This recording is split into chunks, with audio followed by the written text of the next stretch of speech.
vamos a crear un circuito eléctrico básico. Entonces, para eso el menú nos ofrece estas herramientas. La primera de ellas sería nuestro cable, el cual es un hilo por donde circulan los electrones impulsados por la batería. Normalmente el cable es un material aislante que se compone por alambres, el cual va a permitir el flujo de los electrones. Tenemos lo que es la batería, que es nuestra fuente de almacenamiento de energía, conocida también como generador. Es allí donde se produce la electricidad, manteniendo una diferencia de potencial en sus extremos. Ahí es donde podemos ver la tensión entre sus extremos. Tenemos la bombilla, la cual es la que vamos a conectar. El resistor, como su palabra lo dice, resistencia, es un elemento el cual opone el paso de la corriente eléctrica. Y el interruptor, que es muy importante, ya que el interruptor nos permite abrir o cerrar el paso de la corriente eléctrica. Entonces vamos a comenzar ubicando nuestra batería de esta manera. Vamos a dejarla en 10 voltios. Ahora vamos a ubicar lo que sería nuestro interruptor. Estoy ubicando el interruptor. Estoy construyendo un circuito de manera en serie. Vamos a poner una resistencia y ahora procedemos a cablear.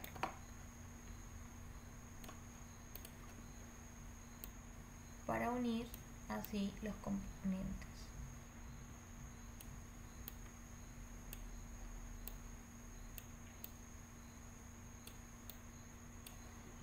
Finalmente vamos a conectar lo que sería nuestra bombilla. Es importante tener en cuenta que al momento de conectar la bombilla, los cables deben ir en cada extremo, porque si conectamos los dos cables en un solo extremo de la bombilla podemos generar lo que es un cortocircuito. En este caso vemos que ya nuestra bombilla se encendió. Entonces, ¿qué quiere decir esto? Bueno, aquí juega un papel importante lo que es el interruptor, y como lo decía la guía del laboratorio 1, el papel del interruptor, ya que este va a ser el encargado de controlar si el circuito está abierto o cerrado. Entonces, si el circuito está abierto, que es de esta manera, no permite el flujo de los electrones, por ende no permite el paso de la corriente, pero en el momento en el que yo cierro la entrada, permito que los electrones fluyan y esto genere corriente, o sea, electricidad, y esta electricidad le pueda llegar a la bombilla. Por eso el interruptor juega un papel muy importante. Posterior a eso nos hace otra pregunta, la guía de laboratorio, la cual dice que ¿qué ocurre al cambiar la polaridad de la batería? Bueno, en este caso ven que los electrones están fluyendo en este sentido. Si yo agarro mi batería y le cambio la polaridad, me doy cuenta que al cambiarle la polaridad los electrones cambian de sentido. Entonces antes iban en esta dirección, ahora cambian de dirección. Posterior luego dice que observe mi voltaje y lo cambie. Primeramente me dice que lo cambie a 20 voltios, o sea que el voltaje aumente.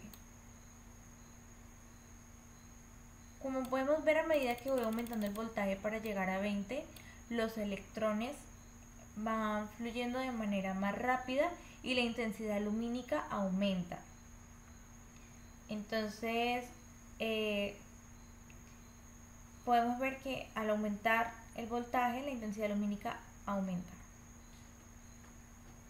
Si lo aumento aún más, el flujo de electrones se dirige de forma más rápida y la intensidad lumínica aumenta el doble. Pero ¿qué pasa? En circuitos básicos, si yo aumento mucho el voltaje, puedo generar que se cree un corto eléctrico, porque esta bombilla no va a recibir tanto voltaje y va a terminar quemándose, explotando. Entonces, ese sería el papel del voltaje si aumenta. Y en caso tal, dice también que cambie el voltaje a 0 voltios. Como pueden ver, los electrones no se mueven porque la fuente de energía no tiene ningún voltaje y por ende no va a generar electricidad. Entonces aquí podemos ver que si el voltaje es 0, no se produce electricidad. Luego dice que vamos a cambiar los valores de la resistencia. Lo voy a dejar inicialmente como lo teníamos en 10 para poder observar mejor los cambios. Entonces voy a ver lo que sucede cuando cambio el valor de la resistencia. Si yo tengo una resistencia de 10 ohmios y la quiero cambiar, entonces la voy a aumentar a 20, la resistencia.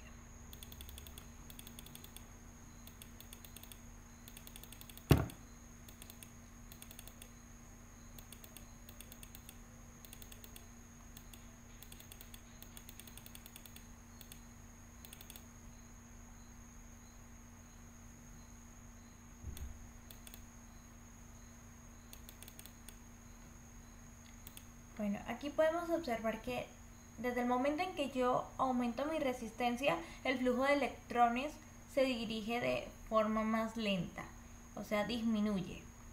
¿Por qué sucede esto? Porque cuando la resistencia aumenta, la corriente se disminuye, y cuando la resistencia se reduce, la corriente incrementa. Entonces, un ejemplo es que si el voltaje de la fuente se mantiene constante y la resistencia se reduce a la mitad, la corriente se duplica. Entonces, esto es lo que pasaría si yo aumento esa resistencia. Pero el problema también me dice que debo aumentar mi resistencia a 40 ohmios. Entonces, si yo me doy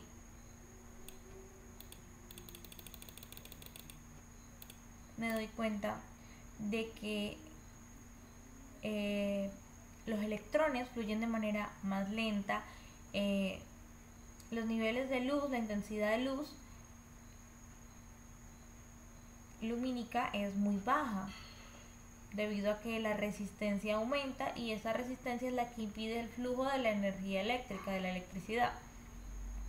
Ahora, si yo a esa resistencia la dejo en 0 ohmios, como lo dice también la guía, me doy cuenta de que los electrones vuelven a fluir de manera más rápida, que la intensidad lumínica aumenta. Entonces esto se debe a que en esta parte donde se encuentra la resistencia hay como, por decirlo así, algo que obstruye el paso de la electricidad. Entonces por eso la resistencia juega un papel importante también. Y bueno, ya eso sería pues todo respecto al circuito. Si nosotros